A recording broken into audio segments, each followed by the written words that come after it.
Hi, my name is Mariana, and welcome to our first episode of Bright Sights.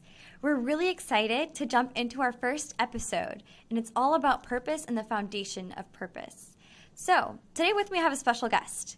We have with me Wesley Okeke, CEO of Headway Idea Labs and Cubio Innovation. Wes, thank you so much for joining us. Thank you, Mariana. Of course. So tell us a little bit more about yourself, what kind of brought you here, to where you are today and, what you do. Sure.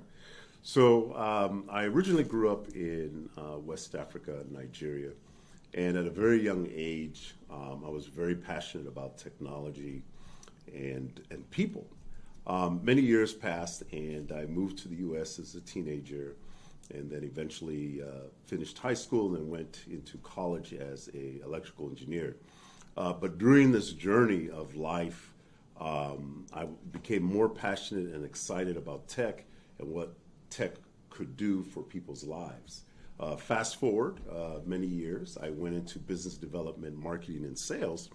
And while doing that, the journey in that career took me all over the world. So I was in Japan and Europe and all over the U.S. and Canada, and covered also a lot of South America. But during this time period, I learned more about the people behind technology. And then I had a defining moment several years ago, which really was a turning point in my life to become an entrepreneur, because I saw a need, I saw a pain point, and I decided to jump off the cliff, so to speak, and leave corporate and become an entrepreneur. And so with that, that's why I'm here. I definitely have a purpose behind what I'm doing, and to me, purpose is everything. But that's why I'm here. All right. Thank you so much for that introduction. So let's go ahead and dive into these questions. So tell me, Wes, so what does purpose mean to you, and how has it played a significant role in your life? So purpose to me means that driving force that helps a person or a company take an idea or take a mission, pretty much take a mission and live by it and pursue it or live by it. And be motivated by it, probably is the better word. Psychologists actually say that people that don't have purpose or don't understand what their purpose is or their value behind their purpose, they normally will struggle with depression and many other things. So purpose for human beings is extremely important. But to me, it's been that driving force and that motivation to take on a dream that I had. And this dream has to do with entrepreneurs and technology and people. But it's really helped me over the past 8 years to stay the course. It's been that driving force. It's been that thing that wakes you up in the morning, when things can be can look bleak or tough, and you've had a horrible 6 months or a horrible year. That purpose, having that purpose and that reason to continue is very, very important. And so that's what purpose means to me.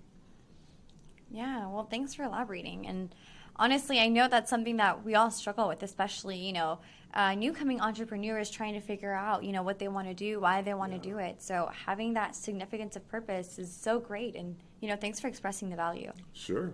So how would you say purpose is crucial to the entrepreneurial life? Wow. For many entrepreneurs, or for most entrepreneurs, it is a life, as they say, that is up and down. So you can go to bed really excited of what great accomplishments and great things took place that day, and then you wake up in the next morning and you get an email or you get a text message of some bad news, and everything seems to fall apart and your whole world has changed.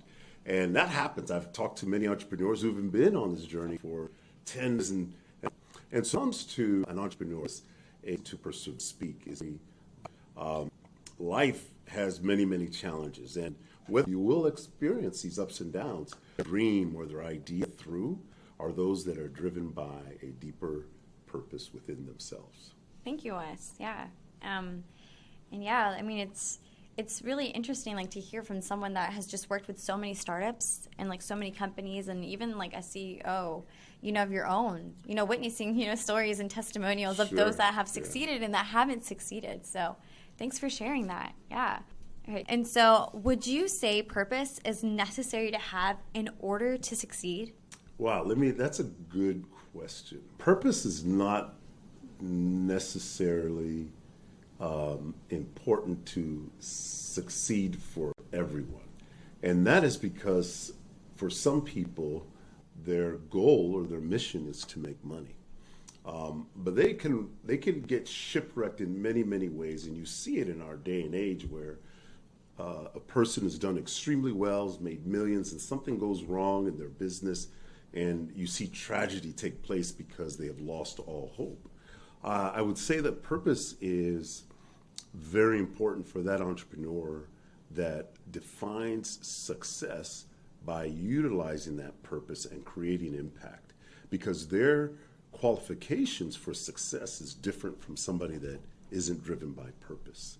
And to be successful and to lead a successful life, I definitely say that purpose is absolutely necessary. If not, you're going to be driven by many different things, many different reasons why you're motivated for that day or that year, many different reasons why you decide to take your business or your startup in a different direction.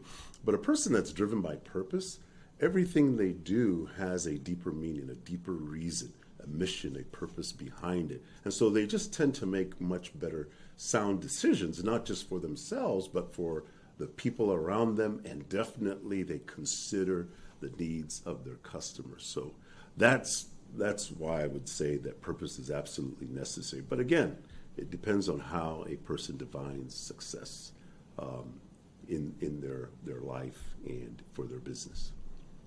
Thank you. Thank you.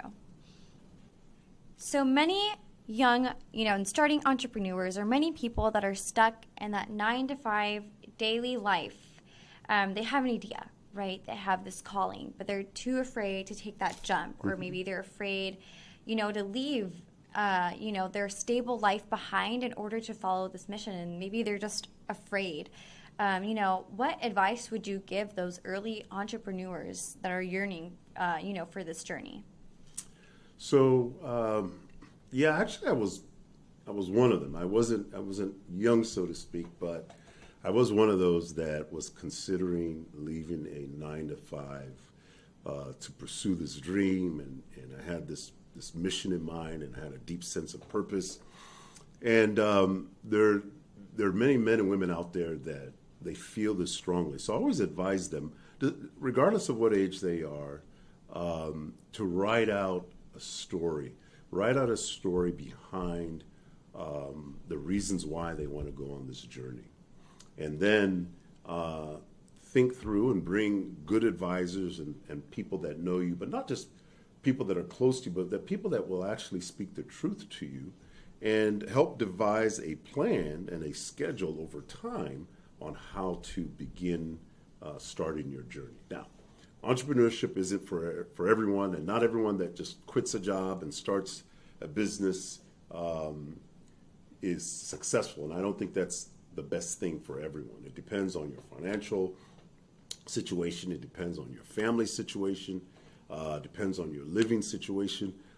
Just because there are a lot of people that start businesses and they haven't necessarily counted the cost. And I read this quote just last week, and I can't remember the exact words, but it said something like, there are a lot of people that start businesses, but they're not willing to change their lifestyle enough to succeed in this business.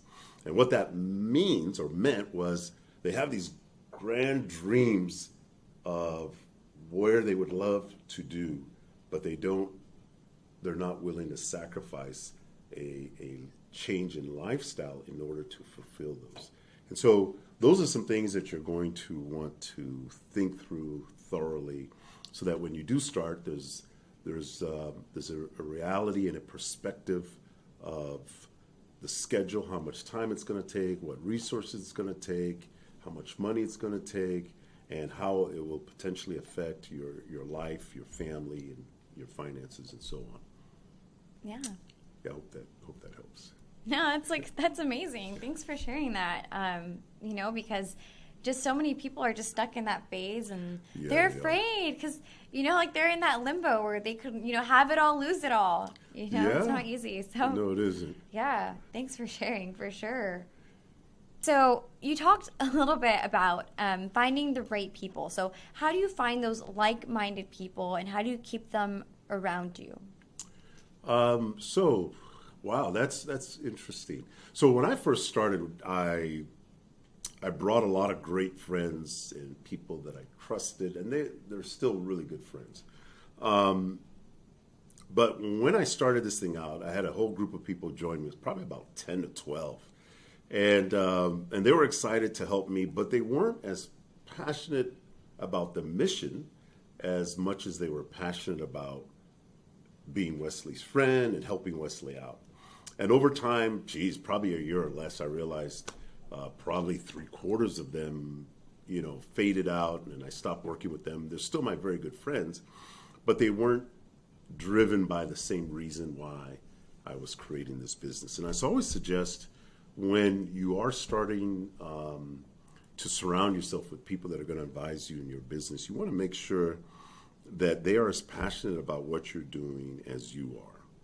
And so what you do, or what I did, is I found people on LinkedIn. I went to different meetups, different groups, and I spent a lot of time. I probably spent about an hour or two every day on LinkedIn just searching for that right individual that was mission-minded, that had a sense of purpose in their lives, and that would join us, and not necessarily want to do exactly what I'm doing, but they wanted to contribute to the mission that I was on. And so that really, really helped. And that is very, very, very solid and good advice. I've seen so many startups and companies where founders came together that they were best of friends, and within a year or less, they dissolved their friendship, and at times they dissolved the company. And that was because both of them had two different mission mindsets and two different reasons or purposes behind their motivation to start a business. And this is very, very effective and helpful when you're trying to sell your product. When you finally have built it or in the process of building it, it's probably better to do this when you're in the process of building it and designing your product, is to find those like-minded men and women, which we call early adopters or mavens. But these early adopters are always your first customers. But they're not just your first customers, they're your perfect customers. Because these men and women, they believe in your mission. They are as purposeful as you are with what you're trying to do. And that's because they're very interested in the problem that you're trying to solve. They're very interested in that problem being solved.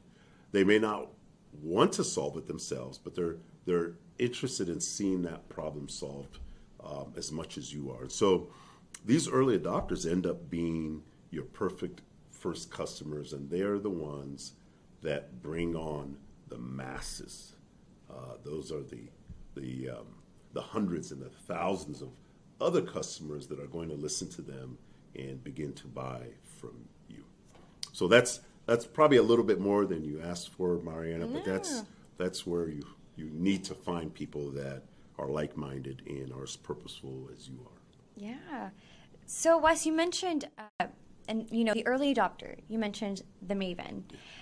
So, how crucial is this early adopter, the maven, towards your business, towards your success? And, how do you get to know them? How do you find them? Because there's so many, I'm assuming there's tons of early adopters, for different kinds of things. So how do you kind of narrow down and find, the ones that you're looking for, the ones that share the same beliefs, the same values, and that'll support you on your mission? Sure. So let me answer. Those are two questions. Yeah. The first question is the value of an early adopter. So there's plenty of information out there on an early adopter. One video I would suggest people watch is Simon Sinek, The Why.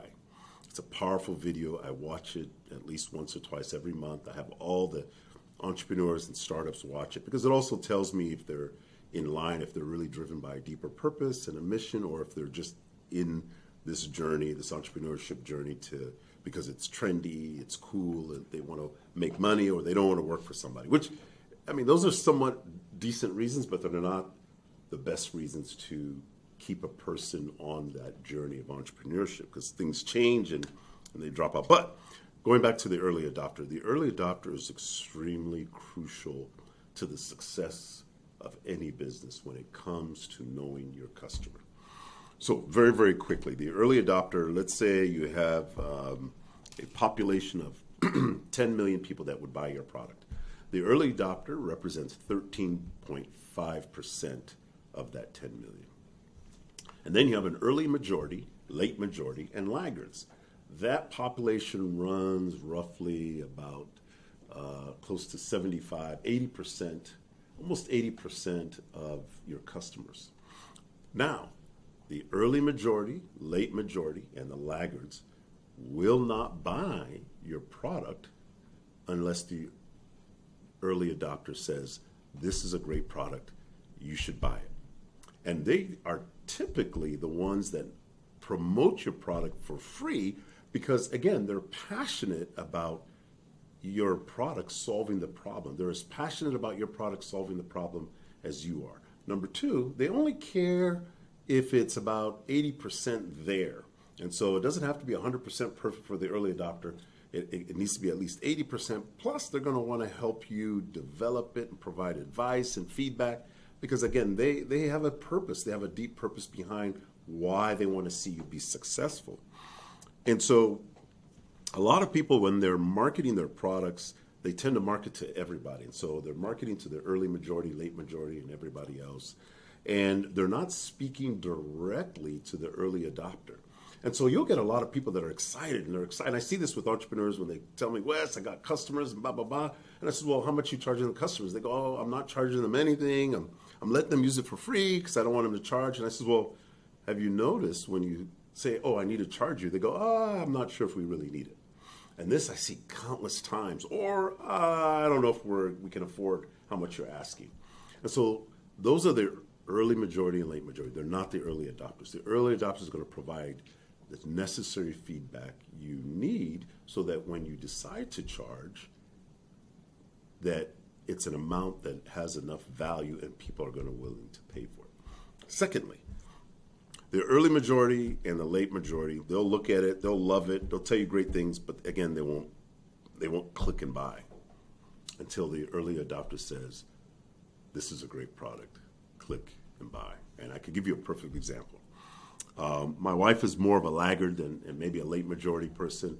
And so we're using flip phones, and I had switched my family to all smartphones. She didn't want a smartphone. It was too complicated, and but she thought it was cool, but she didn't want one because she was afraid until I bought her one.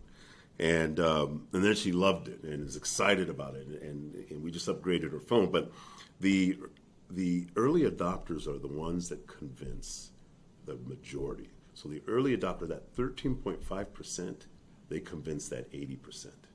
But there's something specific about that 13.5, that early adopter. You need to speak to them in a way that you capture their attention and you get their buy-in, because if you do that now, it'll help you reach the larger number. Great book to read called Crossing the Chasm by Jeffrey Moore. It's been out for many, many, many years, and it's still valid up till today. Great book. Now, I think you had a second question there, and I hope I didn't go too long on that one. No worries. How do you find them? Yes. Yeah.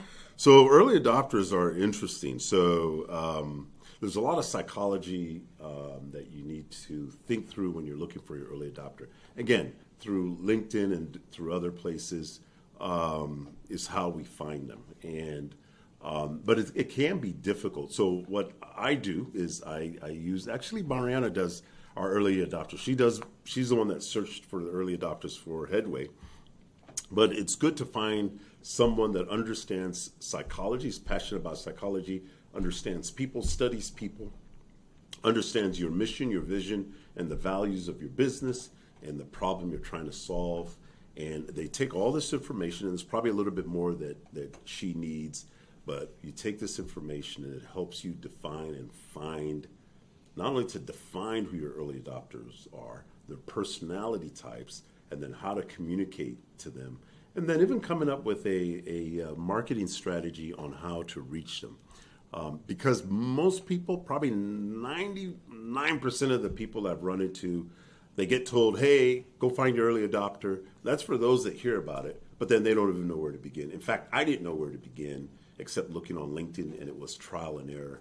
I think it was 20% of the people I ran into were actually my early adopter. The other 80% is just a miss. But what Mariana does with this early adopter report is extremely effective, and we're seeing that with a lot of our customers we're working with today. So, sorry, I know I put a plug in there for you, but it's true. Thanks.